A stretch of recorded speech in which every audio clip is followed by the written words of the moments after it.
నేను exact bore వేసిన point మీద నిల్చున్నా. ఇక్కడ కింద చూడొచ్చు మనము. ఇక బోర్ వేసారు చూడండి. దాదాపు ఒక 400-500 మీటర్ల లోతుకు బోర్ వేసారట, కానీ ఒక్క చుక్క నీళ్ళు కూడా రాలేదు. ఈ ఇటువంటి బోర్లు ఇక్కడ దాదాపు ఇటువంటి బోర్లు ఇక్కడ 4-5 వేసిర్రు కానీ ఒక్క బోర్లో కూడా నీళ్ళు రాలేని రైతు తన ఆవేదన వ్యక్తం చేస్తుంటే, ఒక్కొక్క బోర్కు సంబంధించి దాదాపు ₹1,00,000 ఖర్చు వస్తుందట. ఇక్కడ 9 రైతులు ఉన్నారు, వాళ్ళని అడిగి తెలుసుకుందాం. చెప్పరు, ఒక బోర్ వేయాలంటే ఎంత ఖర్చు వస్తుంది? ఒక్క బోర్ వేయాలంటే 80-90 వేలు వస్తుంది సార్. ఒక్క బోర్ వేస్తాను అంటే ఇప్పుడు 500 ఫీటు 600 ఫీటు, అది 500-600 ఫీట్ వేసినా కూడా వాటర్ పడతలేదు సార్. అది వాటర్ పడంగా, ఎందుకంటే ఇప్పుడు ఈ బోర్ కూడా మనం వేయకపోదు, ఈ వేసిన పంటలు ఆగమవుతున్నదే దానివల్లనే మనం పెట్టినవి. ఇది వేసినా కూడా ఇది బోర్లు కూడా పడలే వాస్తవం అయితే. ఎందుకు బోర్లు ఇంత లోతుకు పోయినా కూడా నీళ్ళు ఎందుకు రావస్తలేవు? నీళ్ళు వాటర్ లేవు సార్, మొత్తం వాటర్ లేకనే ఈ బాధ. ఏదో అంతకుముందు నీళ్ళు వచ్చేది కదా కాలువ, అంతకుముందు మంచిగా వారింది, కానీ ఇప్పుడు ఈసారి నీళ్ళు రాలే వాటర్. అంత ముందుకు రాంది మనం మొత్తం వచ్చిన మొత్తం దెబ్బతింది సార్. అదొకటి, అది వచ్చిన పోతాన్ని మనం బోర్ వేస్తే 4 బోర్లు వేసినా కూడా ఇప్పుడు 4 లక్షలు బోర్లే సార్. ఆ బోర్లు కూడా పడలే, ఒక వాటర్ ఒక చుక్కలు కూడా రాలేదు. అట్లా పరిస్థితి. మీరెన్ని బోర్లు వేసారు? మేము 3 వేసినాం సార్. బోర్కి ఎంత ఖర్చు అయింది మీకు? బోర్కు 80-90 వేల దాకా వచ్చింది. ఒక్క దాంట్లో నీళ్ళు వాళ్ళే? ఒక్క దాంట్లో నీళ్ళు, భూగర్భ జలాల నీళ్లు పక్కన రిజర్వ్ ఉంటే అది ఉంటేనే వస్తారు బోర్లు వాడు. ఆ నీళ్ళు రాదు, ఎడకెళ్ళి పడితే బోర్లు అవి వేసాక 3-4 వేసినాం, ఒక్కడు కూడా పడిపోయి అట్లా ఎండిపోయింది మొత్తం. ఈ ప్రభుత్వం వచ్చిన ఆ ప్రభుత్వంలో పోయినసారి మంచిగా పని, మాకు పండినాక మేము పనులు ఎందుకంటాం, మంచిగా పని. అప్పుడు ఇప్పుడే 3 సార్లు మీరు చూడరు, అక్కడ బోర్ వేసినాం, ఇక్కడ ఒకటి, ఇంకో లోపల కూడా వేసినాం. అట్లా ఇప్పుడు కెనాల్కి వెళ్ళి నీళ్ళు ఇచ్చే పరిస్థితి లేదా? ఎక్కడ రాలే కెనాల్, ఏ కెనాల్ నీళ్ళు రాలే. చెరువుల్లో నీళ్ళు నింపినా ఏం కాకపోతే ఊరితే బోర్లు పడేది, లేకపోతే ఉన్న బోర్ అయినా పోయింది. అది వల్ల ఇప్పుడు బోర్లు వేసినందుకు నష్టము, ఇటు పంట వేసినందుకు నష్టము, 2 విధాలు నష్టపోయింది. మొత్తం ఎంత నష్టం వచ్చింది మాకు? ఇప్పుడు ఈ బోర్ల మీద చిన్న మీద 1,80,000 దాకా బోర్కి ఇచ్చిన పంట మీద అది 1,00,000 వచ్చేది, అది 1,00,000 పోయింది. అన్ని 2 లక్షల చిల్లర పోయింది. ఏందో ఒక కారు లాగా 2 లక్షల చిల్లర అంటే ఇట్లా 2 కారు పోతే కదా ఇట్లా వెళ్ళిపోవాల్సిందే. పాలమూరు పరిస్థితి అవుతుంది మళ్ళీ అంతే. మీరెన్ని బోర్లు వేసారు? మాది బావి ఉండే, బావి ఇప్పుడు మొత్తం ఎండిపోయింది.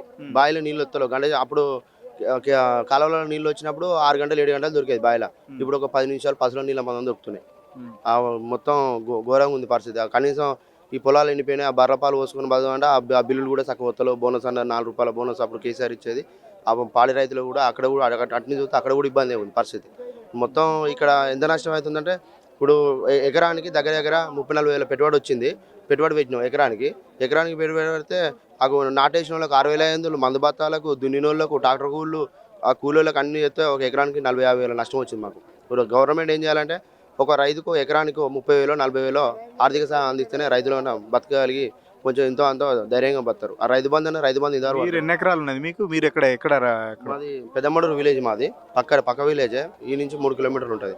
మేము 4 ఎకరాలు పొలం పెట్టిన. ఇప్పుడు నాది ఇంకా 10-15 గుంటలు ఎండిపోయినా కూడా ఉన్నదన్న ఒడ్లనే కొంటారంటే ఆ ఒడ్లు కూడా ఉండలేరు. ఇప్పుడు ఐకేపీ సెంటర్లు పోయినసారి కేసీఆర్ గారు ఐకేపీ సెంటర్లు పెట్టి ఒడ్లో కొన్నాడు. ఇప్పుడు దానికి బోనస్ ఇస్తా అన్నాడు. 500 ఇస్తట్లేడు. ఐకేపీ సెంటర్లో ఊసేలేదు ఇంతవరకు.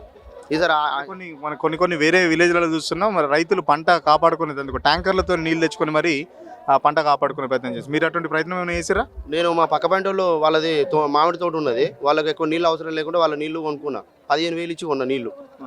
అట్లా 15,000 ఇచ్చి నీళ్లు 2 తలలు పెట్టు జర పొలం అటో ఇటో బయట పడాలని వాళ్ళని బద్దలాడుకుంటే 15,000 ఇస్తే నీళ్లు పెడితే అటో ఇటో తడి మానిపోయినా అంతా తాళైపోతుంది. మళ్ళీ వరికోత మిషన్ పెట్టి కోస్తా అంటే మొత్తం తాళైపోతుంది.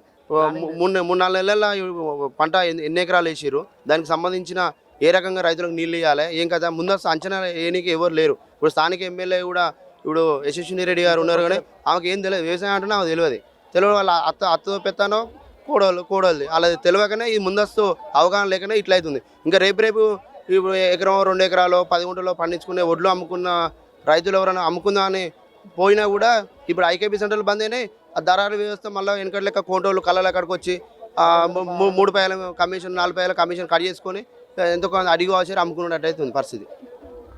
ఇది ఇక్కడ రైతుల పరిస్థితి. బోర్లు అయితే ఒక్కటికి దాదాపు ఇక్కడ మనం చూస్తున్న ఇదే బోరు, ఈ బోర్తో పాటు ఇక్కడ మనం ఈ ప్లేస్లోనే దాదాపు 4 బోర్లు వేసిన అంటున్నారు. ఇప్పుడు అక్కడ మనం చూడొచ్చు, ఇంకోటి అక్కడ సిమెంట్ కలర్ అది ఉంది కదా, అక్కడ ఒక బోర్ వేసిర్రు. ఇట్లా ఈ 8 ఎకరాలకు సంబంధించి ఈ రైతు 4 బోర్లు వేయడం జరిగింది. బట్ ఒక్క బోర్లో కూడా ఒక్క బోర్లో కూడా నీళ్లు రాలేదని చెప్పి రైతు తన ఆవేదన వ్యక్తిస్తున్నాడు. బోరుకు సంబంధించి ఒక్కొక్క బోరుకు ₹1,00,000 దాదాపు ఖర్చు వస్తుంది. ఇటు 4 బోర్లకు 4 లక్షలు ప్లస్ పంటకు సంబంధించిన ఖర్చు అంతా తనకు వేస్ట్ అయిపోయింది. ఆ పైసా కూడా వచ్చే పరిస్థితి లేదని రైతులు ఆవేదన వ్యక్తం చేస్తున్నారు. కెమెరా పర్సన్ మహేష్తో సురేష్, పాలకుర్తి నియోజకవర్గం నుంచి.